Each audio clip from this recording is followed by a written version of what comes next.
Berkatilah kami ya Tuhan. Kami sangat memerlukan kehadiran-Mu.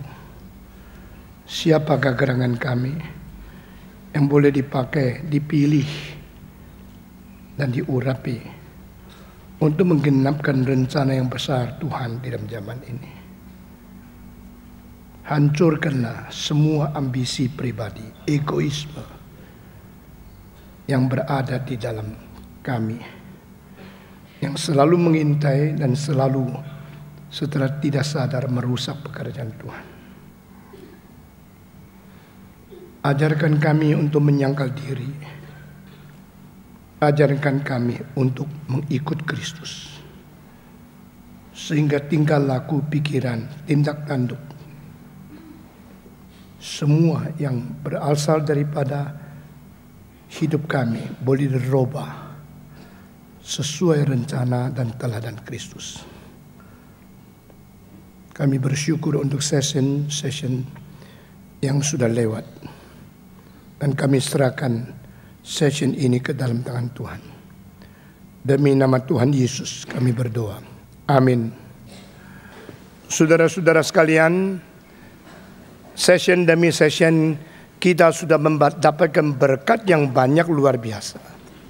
Setiap kali setelah lewat satu periode di mana anugerah Tuhan dicurahkan, baru kita sadar kalau kita tidak ikut berapa besar ruginya. Amin. Bayangkan kalau 2 hari ini engkau tidak ada di sini, berapa besar kerugianmu. Tapi orang yang tidak ikut, dia tidak tahu kerugiannya.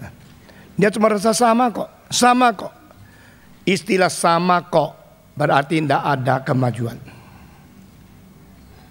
Orang yang hanya melihat apa yang sama dari dulu sampai sekarang, dia tidak mengerti kemungkinan maju yang sudah, waktu yang sudah selam. Dia tidak sadar. Kita masih ada kira-kira 40% dari retreat ini. Sepanjang hari ini dan besok. Kiranya Tuhan memberkati kita masing-masing.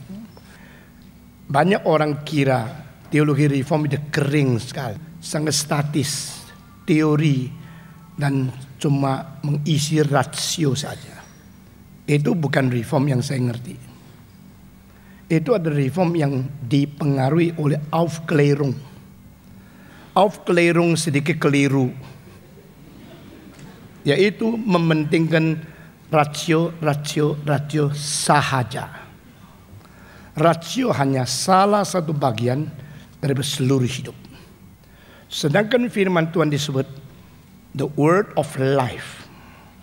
Jadi pasti ada sistem melebihi logika yang disebut sistem organik. Nah, sistem organik menjadi satu pengertian saya tentang firman Tuhan, tentang seluruh kegiatan reform. Sehingga firman itu hidup, firman itu mengisi hidup, dan firman itu memperkaya hidup, dan firman yang dimengerti di dalam teologi reform mestinya merubah, mentransform, dan membawa hidup kepada kelimpahan. Sebagaimana Yesus berkata, aku datang memberikan hidup dan memberikan hidup yang berkelimpahan. Limpah dengan dinamis, kuasa, vitalitas, semangat, spirit, dan kekuatan perjuangan. Itu yang seharus ada di dalam gerakan ini. Sehingga mari kita menikmati gerakan ini dari sudut dinamis, dari sudut kekayaan, dari sudut pimpinan Tuhan yang vital. Roh Kudus bukan roh statis. Roh Kudus bukan sesuatu objek yang hanya mengandung kuasa dan prinsip. Roh Kudus adalah satu subjektivitas Tuhan Allah sendiri yang bergerak dan mengakibatkan seluruh dunia berubah menuju kepada rencana Tuhan digenapi. Saya kira Hegel adalah seorang yang berusaha memakai istilah lain mengganti konsep Allah, karena dia selalu menganggap dia yang paling tinggi. Itu salah satu orang yang paling arogan di dalam sejarah. Menurut kesenian Hegel, maka itu arsitektur itu di bawah daripada semua lukisan. arsitektur sama lukisan sama ukiran bedanya apa? Di dalam struktur dari Hegel itu, arsitektur itu mengandung, menginclude sesuatu yang disebut ruang. Tapi ukiran mengeksklud ruang. Jadi ukiran itu mempunyai sesuatu penempatan yang ruangnya eksklud di luar. Tapi arsitektur menginclude ruang yang berada di dalam. Nah, di sini perbedaan antara arsitektur sama ukiran atau sama stature, di situ kesenian ukiran lebih tinggi dari arsitektur. Lalu ada lagi yang disebut lukisan. Lukisan lebih tinggi daripada ukiran atau stages. Karena apa? Karena di dalam arsitektur itu tidak ada sesuatu yang wujud sehingga kita bikin bangunan mirip apa, cuma pakai bayangan saja. Sehingga ukurannya, skalanya boleh bebas. Tetapi kalau di dalam ukiran mesti menyetujui, menyesuaikan atau imitasi sesuatu yang ada, yang eksistensi. Misalnya ukiran manusia. Manusia bentuknya, posturnya, skalanya itu coba dimiripkan di dalam yang disebut ukiran itu. Nah, dengan demikian ada contohnya. Kalau tidak cocok dianggap tidak baik. Yang sesuai dianggap baik. Yang keluarkan semangat itu lebih baik. Maka di situ 3 dimensi dibikin di dalam 3 dimensi. Tapi lukisan adalah di dalam 2 dimensi mau mengutarakan 3 dimensi. Kesulitan itu jauh lebih besar. Sehingga ada 2 hal yang tidak bisa dikerjakan oleh orang pengukir, sculptor. Karena apa? Karena di dalam sculpture itu tidak ada hubungan dengan cahaya. Jadi, you ukir akhirnya hidung keluar, mata keluar, sudah selesai. Tetapi cahaya dari sini sehingga di sini gelap, sini terang, depth of field itu tidak ada. Sama sekali tidak ada kewajiban bagi sculptor. 2 hal. Kedua, selain daripada light, the technique of change of light tidak ada. Kedua, depth of field dan skalanya tidak usah berubah. Jadi ukiran yaitu seadanya. Tetapi lukisan, kalau lukisan itu ada 2 orang, satu di sini, satu di 2 kilometer yang jauh, maka yang di 2 kilometer yang jauh mesti kecil dan mesti lebih kelihatan buram, tidak terlalu jelas. Nah, itu teknik untuk membuat orang perasaan jauh. Itu tidak ada pada pengukir. Maka di dalam klasifikasi Hegel, kesenian itu terus bertingkat. Nah, hari ini saya tidak mengajar filsafat daripada Hegel. Tapi saya harap orang-orang kita di dalam gerakan reform bisa memberikan pendidikan untuk zaman ini.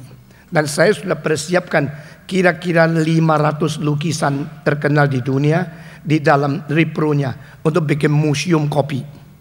Ya asli saya tidak kuat beli. Yang asli $30 juta.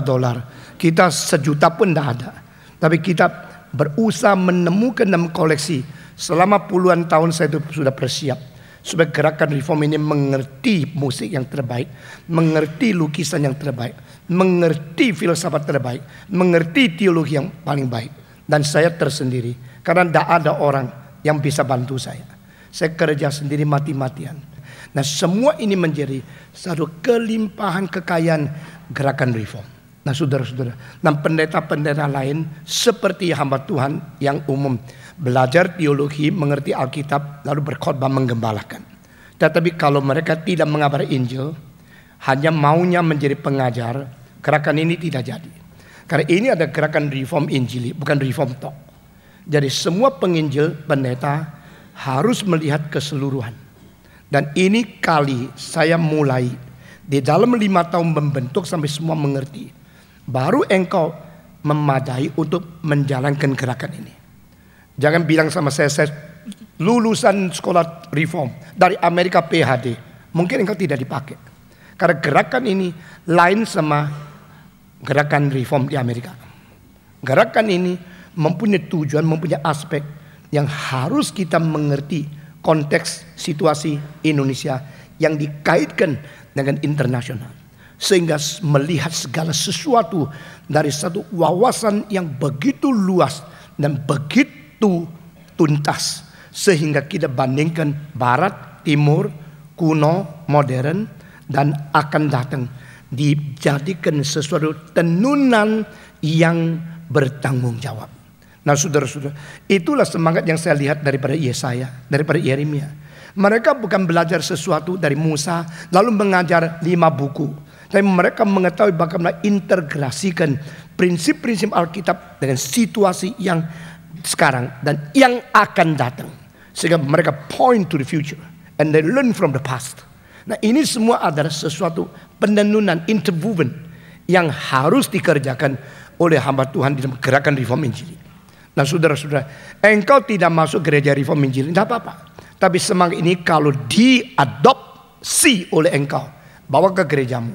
Biar gereja bukan saing-saing mendirikan baling cabang. Oh kirim uang itu hebat, gereja saya berkembang. Itu bukan motivasi reform Injili. Motivasi gerakan reform Injili adalah mentegakkan sesuatu kubu yang menjaga ketat doktrin yang benar dan mempunyai kelincahan untuk menghadapi kesulitan setiap zaman dan memberikan arah untuk hari-hari yang akan datang dengan tujuan memuliakan Tuhan Allah, bukan memuliakan gerakan ini. Saya kira 5 tahun ini kalau makin banyak orang mengerti apa yang menjadi visi dan menjadi aksi yang selama ini Tuhan gerakan di dalam hati saya, maka gerakan ini ada hari depan. Tidak perlu kita minta kemuliaan untuk diri, tidak ada gunanya. Yang penting bagaimana di zaman ini ada satu kubu yang mempertahankan doktrin yang ketat mati-matian. Di mana ada satu kubu yang betul-betul mempersembahkan semangat penyangkalan diri untuk kemuliaan Allah sebanyak mungkin, sesungguh-sungguhnya. Dan bagaimana kita mengajarkan pengajaran Alkitab yang lebih superior daripada ajaran-ajaran yang kita terima dari filosof-filosof modern. Sehingga di situ kesupremasian daripada Kristus dinyatakan. Nah saudara-saudara, dengan demikian kita melihat musik yang terbaik harus untuk Tuhan. Filsafat yang terbaik harus melayani firman dan diadili, dikritik dan disahkan oleh Alkitab. Karena firman Tuhan lebih tinggi daripada pikiran manusia. Dan semua seni yang terbaik, seni yang tidak baik kita bisa membedakan dengan ukuran kriteria yang kita ambil dari standar Alkitab. Dengan demikian kekristenan akan memimpin dunia ini, terang dunia. Bolehkah kita menerangi presiden? Bolehkah kekristenan menerangi masyarakat?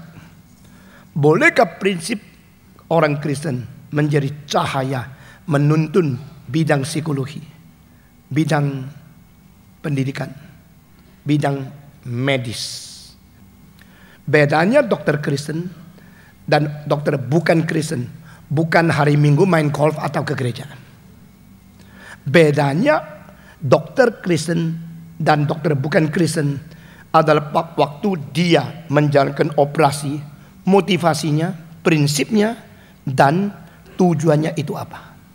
Nah ini semua dikaitkan dengan gerakan ini.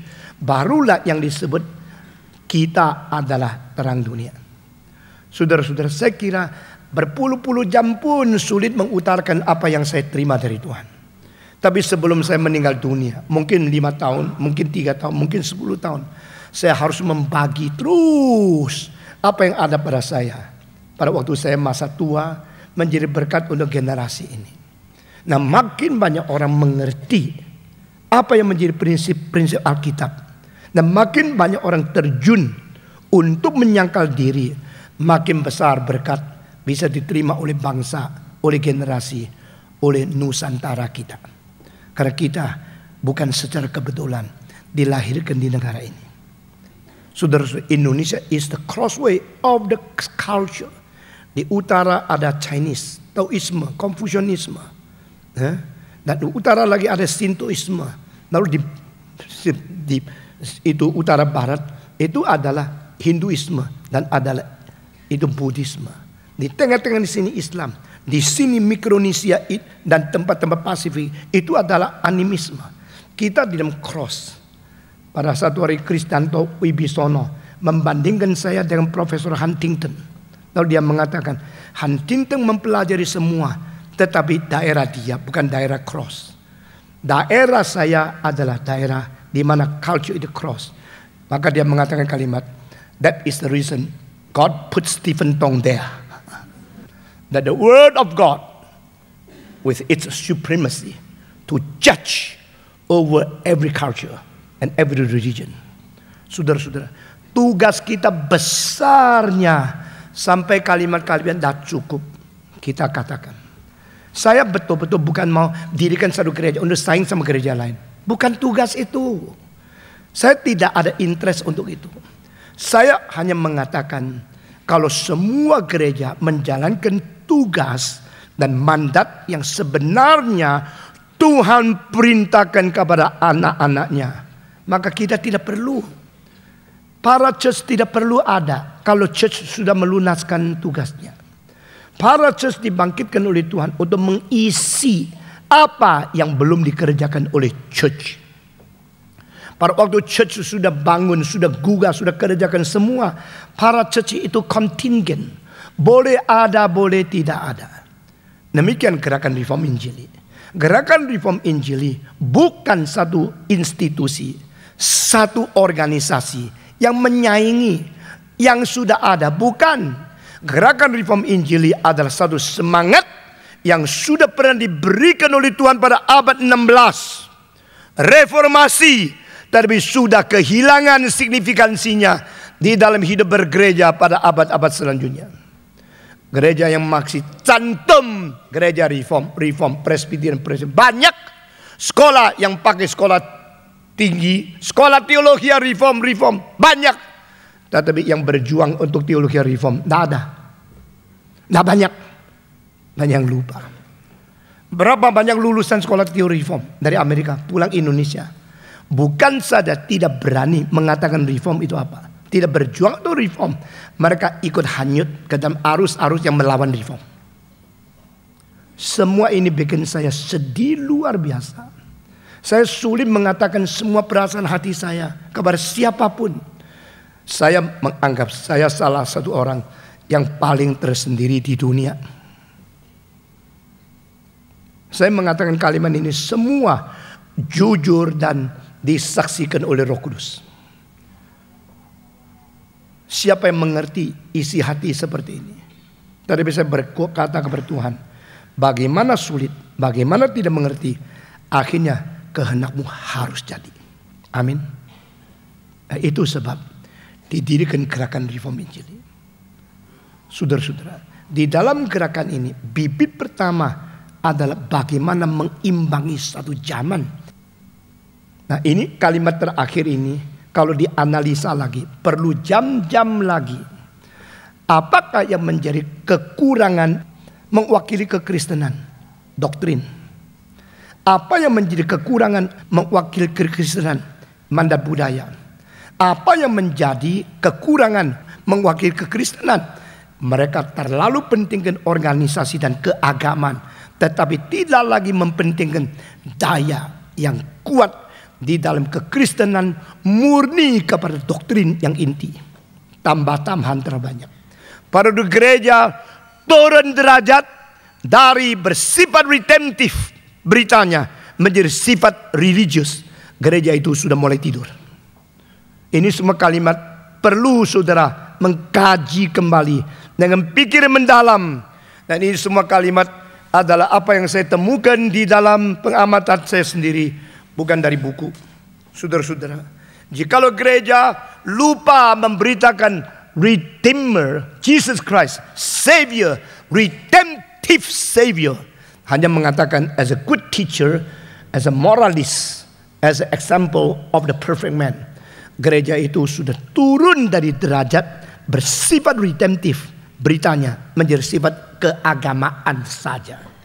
Dan di situ kita hanya bisa rukun dengan agama yang lain, tapi tidak berani menantang orang lain bertobat. Saudara-saudara sekalian, itulah sebab saya lihat kekristenan pada masa kini diwakili siapa? Siapa yang betul menjadi saksi Kristus yang utuh, yang komprehensif? Gereja-gereja sibuk untuk program sendiri supaya kelihatan gerejanya hebat. Saudara-saudara, tetapi doktrin bagaimana? Iman bagaimana? Tugas untuk mempengaruhi pemerintah di mana? Bagaimana mencahayai akan dunia filsafat? Jikalau kita melihat begitu banyak ideolog, begitu banyak filosof dengan pikiran-pikiran mereka yang begitu melawan Alkitab, sedang merajalela menghancuri pemuda-pemudi. Siapa yang mewakili kekristenan untuk membawa pikiran-pikiran yang dicipta oleh Tuhan kembali setia kepada Sang Pencipta yang sekaligus pengwahyu kebenaran kepada manusia?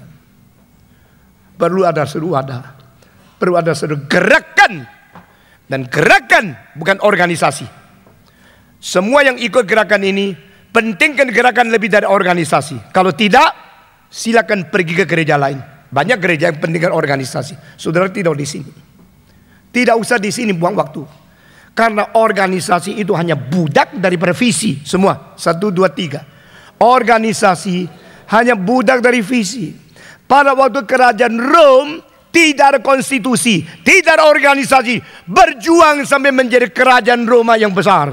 Tapi mereka waktu decline, pada waktu dihapus dari sejarah, waktu itu secara konstitusi organisasi mereka paling kuat. Tapi spirit sudah habis.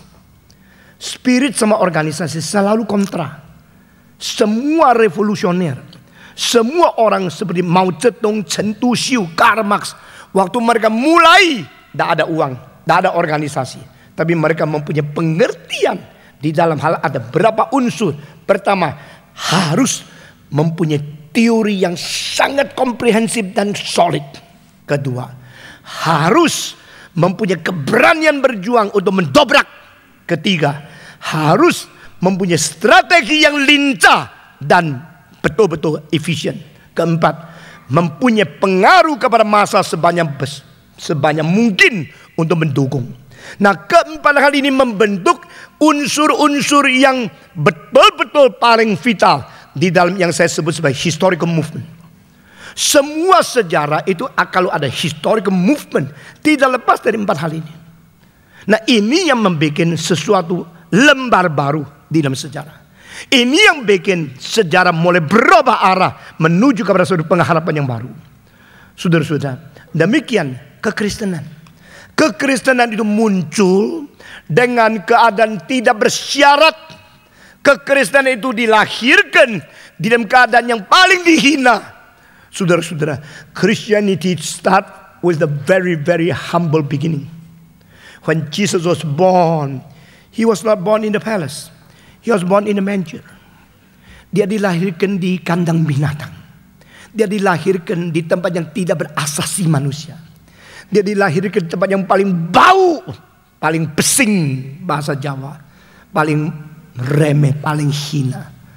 Tapi jangan lupa, pada waktu Yesus dilahir, tidak ada finansial, tidak ada militer, tidak ada organisasi, tidak ada gedung, tidak ada partai, tidak ada sekolah Kristen.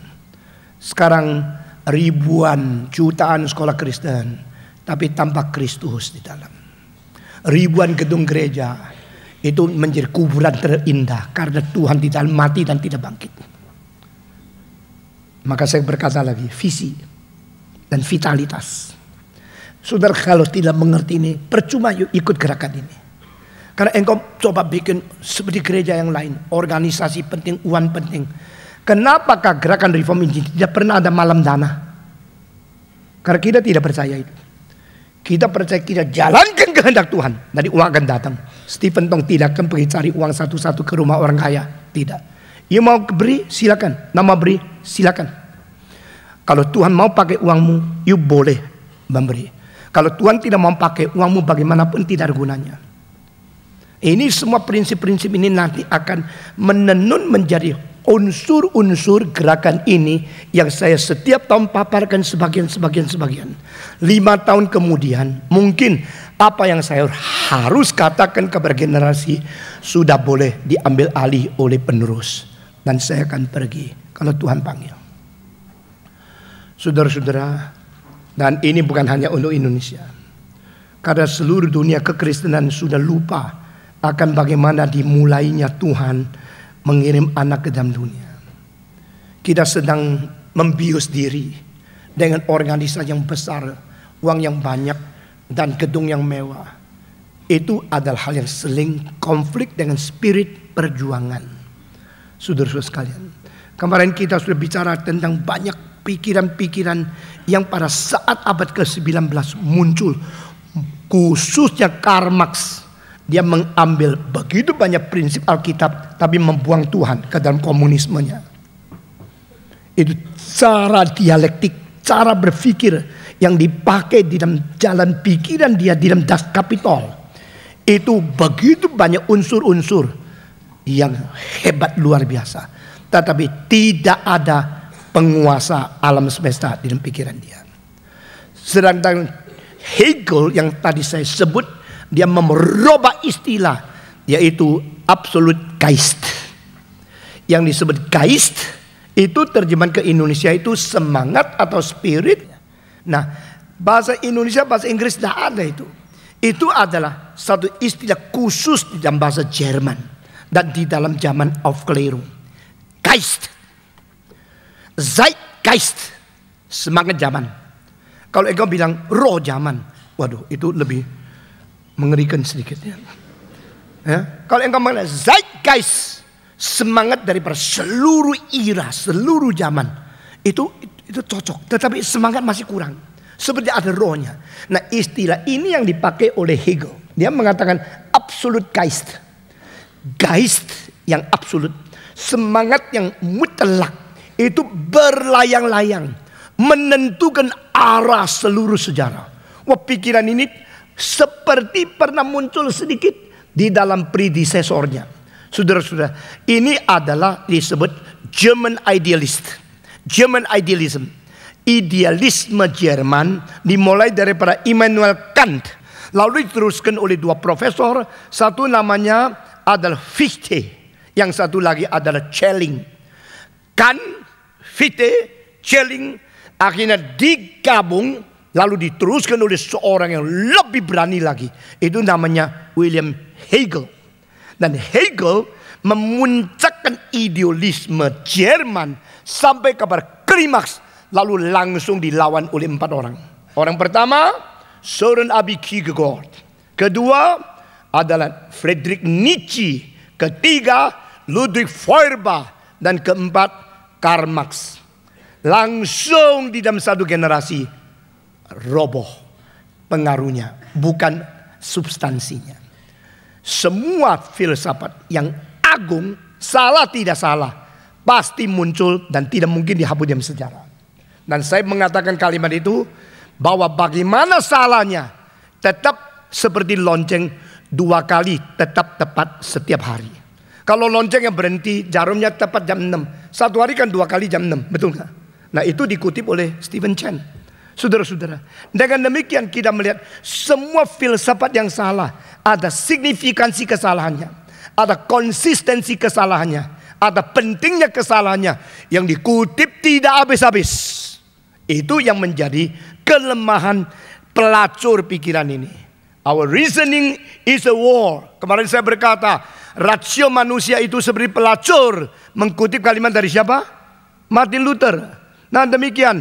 Itu yang dikatakan oleh Pierre Teilhard de Chardin, seorang filosof besar daripada Prancis. Dia mengatakan satu kalimat, once great thought occurs in history will never be able to be abolished in the times to come. Satu kali pikiran yang agung kalau sudah meletus atau sudah occur, sudah terjadi, tak mungkin dihapuskan oleh siapapun di dalam zaman yang akan datang. Itu sebab kecuali pemikiran itu tidak bermutu, dia akan lenyap sendiri.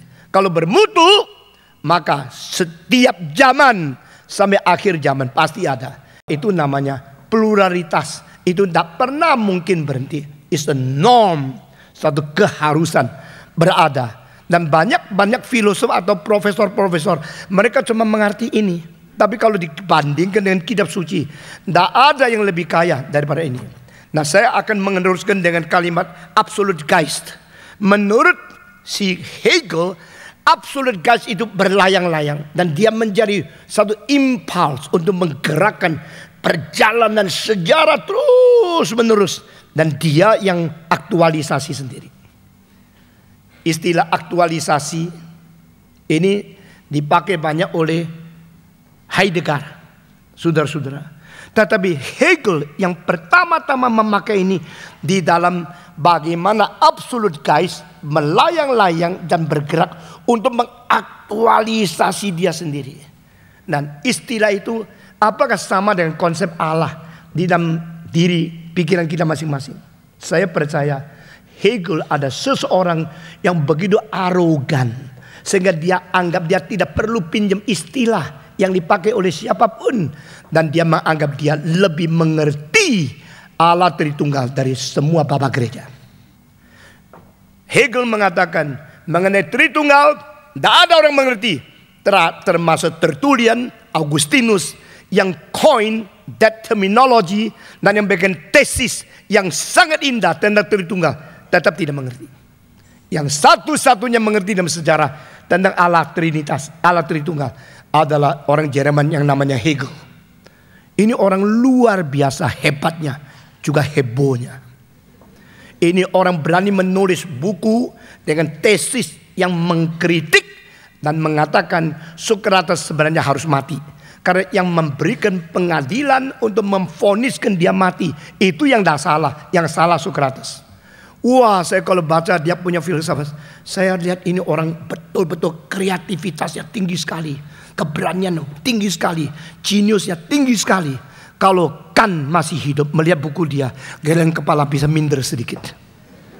Saudara-saudara, dia memuncakkan itu German idealism sampai paling klimaks. Lalu dia mengatakan bahwa syair di atas lukisan, lalu teologi di atas syair, lalu filsafat di atas teologi, dan filsafat tertinggi filsannya dia sendiri. Waduh, hebat ya. Dan dia raja di atas segala raja dong. Karena di dalam agama itu ada Allah. Allah pun di bawah filsafat. Karena filsuf yang menulis Allah itu apa artinya? Jadi Allah diinterpretasikan oleh filosof. Dan filosofi semua yang dulu itu kurang hebat, sampai sudah dia memuncakkan paling tinggi. Dia raja di atas segala raja. Jadi kalau kita katakan Yesus King of Kings, Hegel ada King of the Kings. Nah, kalau Tuhan itu Allah di atas segala ilah, dia adalah God of all gods, gitu. Karena dia yang menentukan spirit mutlak Geist itu berkembang. Lalu dia meminjam istilah bukan dari dia. Dengar, ini dari Fichte dan Schelling. Yaitu ada satu tesis yang dilawan oleh antitesis. Sesudah dilawan bentur, sinkron menjadi satu sintesis. Nah, tesis dilawan antitesis, lalu timbul sintesis. Sintetis menjadi tesis tahap yang baru, dilawan lagi oleh antitesis, lalu bentur lagi menjadi sintesis. Sintetis kedua kali menjadi tesis tahap ketiga.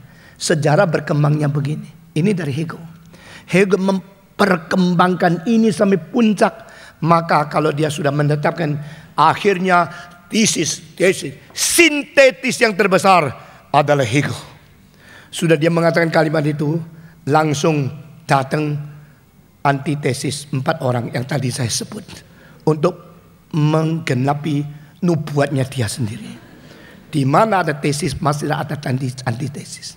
Dan dia mengatakan Allah Bapa itu tesis, Allah Anak antitesis. Karena Allah Bapa roh, Allah Anak daging. Jadi roh sama daging kontra, akhirnya sintetisnya Roh Kudus. Itu namanya Allah Tritunggal. Saya baca gini, saya bilang Hegel. Lu lebih tinggi dari Tuhan. Allah itu diinterpretasi semau lu sendiri. Kembali kepada Alkitab. Saudara-saudara, setelah saya mempelajari, mengajar, memperjuangkan akan dunia akademis, dunia filsafat berpuluh-puluh tahun, saya kembali mengatakan nothing is higher than the word of God. Amin. Tidak ada yang lebih tinggi dari firman Tuhan. Dan kalau reform mau berdikari, reform mau hidup untuk lebih daripada yang lain, reform harus faithful to the word of God as the highest. Lalu dari bijaksana Tuhan untuk menyinari kita, untuk mengawasi, untuk kita mengadili semua kelemahan pikiran manusia, dan biar firman Tuhan diutamakan. Ini pikiran besar sekali, bukan? Ini satu gerakan yang terlalu agung. Mari kita menyayangi. Kalau Stephen Tong gagal mengerjakan gerakan reform, adalah karena saya terlalu terbatas.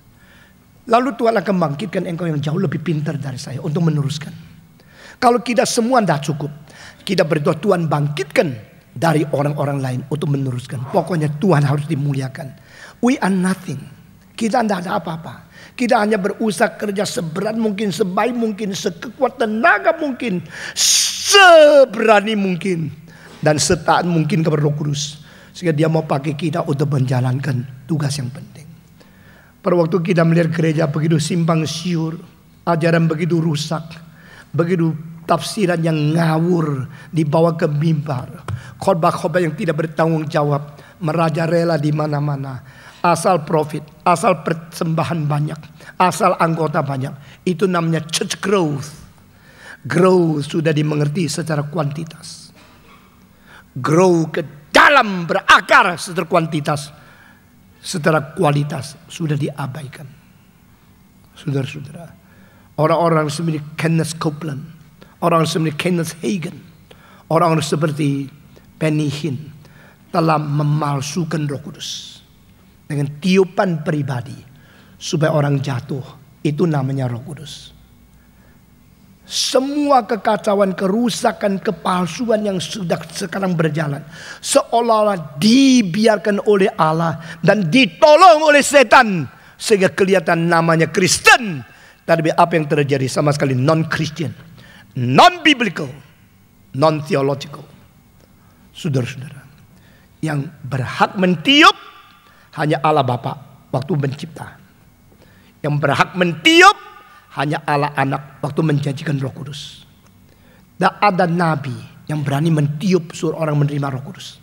Tidak ada rasul yang berani mentiup suruh orang menerima Roh Kudus. Kecuali Allah Bapa mencipta, diberikan roh kepada manusia satu-satu makhluk. Kecuali Kristus yang sudah bangkit bertiup dan berkata, terimalah Roh Kudus. Lalu siapa Benny Hinn? Pada waktu dia memberanikan diri seperti ini, langsung dunia supranatural mendukung dia. Tapi bukan dari Allah, dari yang bukan Allah, tapi diterima. Gejalanya sama kan? Begitu Yesus tiup, orang bangun. Kalau Benny Hinn tiup, orang jatuh. Itu heran. Itu bedanya tidak diperhatikan. Cuma dia tiup, dia seperti Roh Kudus, dia seperti Yesus Kristus. Lalu dia punya seminar, terima uang begitu banyak, masuk kantong sendiri, beli kapal terbang. Tapi Kristen ditipu, tidak tahu, rela aja. Nah, orang besar seperti dia kemana saja. Sekarang saya berkata kepada saudara, saya di Hong Kong bikin kapal rohani, yang ikut kebaktian saya lebih banyak daripada yang ikut Benny Hinn 2 kali. Kita mengapa minder? Mengapa tidak dibangun?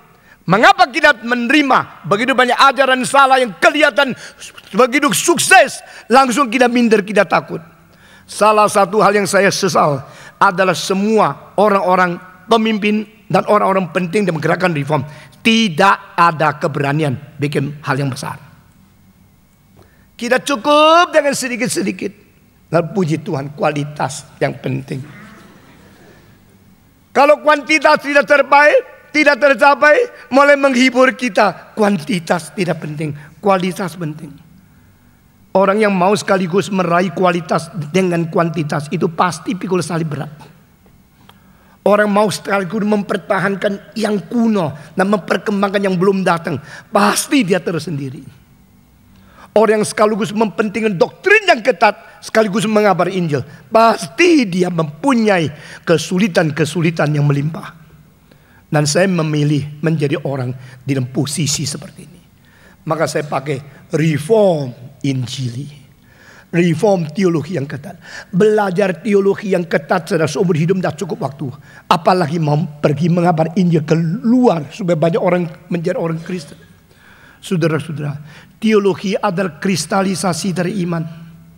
Dan penginjilan ada proklamasi daripada kepercayaan. Kristalisasi dari iman yang kita rumuskan dari seluruh kitab suci. Itu perlu waktu yang banyak. Dan proklamasi untuk dunia pluralistis. Dengan keberanian mengabarkan satu-satunya juru selamat Yesus Kristus. Itu memerlukan keberanian yang besar. Setelah kita ambil keputusan setiap tahun bikin kebangunan rohani. Pada tahun ketiga, saya merasa perlu ganti haluan. Karena tahun pertama, berapa tahun yang lalu, kita mengatakan apa arti hidup. Inikah arti hidupku? Sampai tahun ketiga saya bilang, sudah. Mari kita berani aja. Yesus Kristus juru selamat satu-satunya. Di tengah-tengah begitu banyak gereja, waktu itu sudah 700 yang dibakar. Orang berusaha membasmikan kekristenan, menghancurkan kekristenan. Saya mengatakan kita berkhotbah Yesus satu-satunya juru selamat. Tidak ada lain. Dan kita dengan gamblang dan berani khotbahkan itu di mana? Stadion utama. Dan saya sudah berjanji di hadapan Tuhan. Selesai ini, saya dianggap orang bersikeras yang harus dibasiskan. Saya sudah sedia mati syahid. Saya beranikan itu. Dan itu dibukukan di Momentum. Sekarang diedarkan di mana-mana. Kita tidak boleh lupa substansi kita sendiri. Orang yang hilang substansi demi harmoni akan kehilangan eksistensi diri. Orang yang memelihara substansi harus berusaha untuk berjuang dengan musuh dan bersiap untuk mati syahid. Gerakan ini bukan satu gerakan yang main-main. Gerakan ini gerakan yang harus berjuang. Gerakan ini gerakan yang harus bersedia korban diri. Gerakan ini baru bisa jadi. Maka gerakan reform bukan sesuatu hal yang terjadi 450 tahun yang lalu. Hampir 500 tahun yang lalu. Gerakan reform bukan sesuatu peninggalan warisan daripada sejarah. Gerakan reform adalah satu semangat berjuang sampai Kristus datang kembali, tidak berkompromi, terus menerus, setia sampai mati. Gerakan reform adalah satu ajakan untuk semua gereja, semua orang Kristen kembali setia kepada Alkitab. Itu sebab gerakan reform dengan teologi yang begitu ketat berhak mendirikan gereja sendiri. Ini kali diadakan bukan oleh gereja reform, diadakan oleh STEMI internasional. Nah saudara-saudara, karena apa? Bukan satu gereja yang boleh mengajak semua gereja ikut gereja itu. Tetapi STEMI yang mengabar Injil di seluruh dunia mengajak gereja-gereja di Indonesia sama-sama, tidak peduli reform dan reform, sama-sama convene, sama-sama mengadakan konferensi di sini.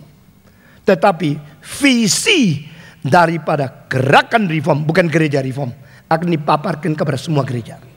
Bawa kembali semangat ini ke gerejamu sendiri. Jikalau tidak ada pimpinan Tuhan, jangan keluar dari gerejamu. Stephen Tong sampai hari ini tidak pernah dengan mulut saya sendiri mengatakan, tinggalkan gerejamu, masuk gereja saya. Tidak, itu bukan panggilan. I'm not called for that. Aku boleh mendirikan gereja. Aku tidak dipanggil untuk ajak orang lain keluar dari gerejanya. Kecuali kalau gerejamu sudah menyeleweng, gerejamu sudah tidak mengakui kitab suci, saya akan mengatakan keluar. Dan pilihlah gereja yang baik, tidak tentu bergereja saya. Itu yang dikerjakan oleh Abraham Kuyper. Abraham Kuyper pada waktu gereja Hervormd di Belanda sudah menyeleweng, menyimpang dari teologi reform, menyimpang dari kesetiaan kepada kitab. Dia berani mengatakan, sekarang keluar dari gerejamu yang ajarannya sudah liberal. Dan saudara tahu apa yang terjadi?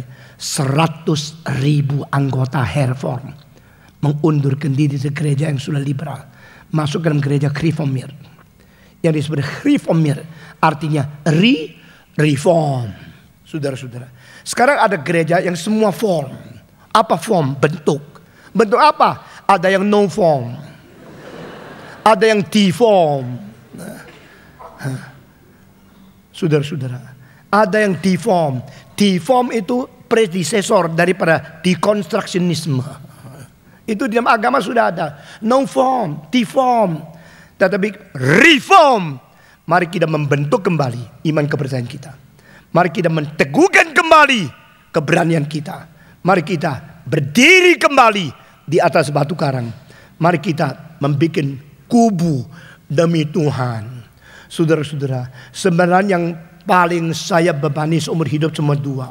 Yang pertama, mengabari Injil kepada mereka yang belum mengenal Tuhan. Kedua, membentuk pikiran dan iman kepercayaan yang teguh bagi orang yang sudah menerima Tuhan. Ini dua sayap pelayanan saya. Evangelization and theological seminar. Evangelization and theological seminar. In my evangelistic meeting, I call people come to Jesus Christ. In my seminar, you should know what you believe. Mengertilah apa yang kau percaya. Percayalah dan berimanlah sungguh-sungguh. Ini dua panggilan saya. Sehingga semua yang saya lakukan ini berada di sekitar kedua beban ini. Tapi saudara-saudara, jangan lupa, teologi jauh lebih besar daripada hanya mengerti firman yang tertulis. Karena Allah adalah Allah alam semesta. Kemarin di dalam ceramah Billy, saya sangat senang sekali. Dia membicara, this is my father's word. Jangan menyempitkan kemuliaan Tuhan Allah. Jangan mengkeringkan teologi. Jangan merasionalisasikan firman Tuhan di aspek logika saja. Tapi kita menikmati semua kemuliaan Tuhan. Karl Barth mengatakan pada waktu dia umur 80, I see the glory of God in the music of Wolfgang Amadeus Mozart. Mungkin satu rahasia yang engkau belum tahu. Dan kalau tahu pun saya tidak ingin you setuju. Karl Barth seumur hidup tidak dengar musik orang lain. Cuma dengar Mozart. Jadi saya pun tidak ngerti dia. Sayang ya. Apakah hanya Mozart dipakai oleh Tuhan? Saya tidak percaya. Di dalam Mesias, di dalam Bach, begitu banyak keindahan. Kentata, oratorio. Begitu banyak him yang masa seumur hidup dengarnya Mozart terus. Tapi dia melihat ada kemuliaan Mozart. Mozart telah diperburuk, telah dinodai oleh film namanya Amadeus. Sudah pernah nonton? Mozart yang berada di film itu Mozart yang nakal, yang kurang ajar, yang kurang ibadat, yang suka gurau. Itu bukan Mozart yang asli. Itu waktu film ditayangkan, saudara tahu tidak? Tulangnya Mozart goyang-goyang. Dia tidak setuju, apa-apaan ini.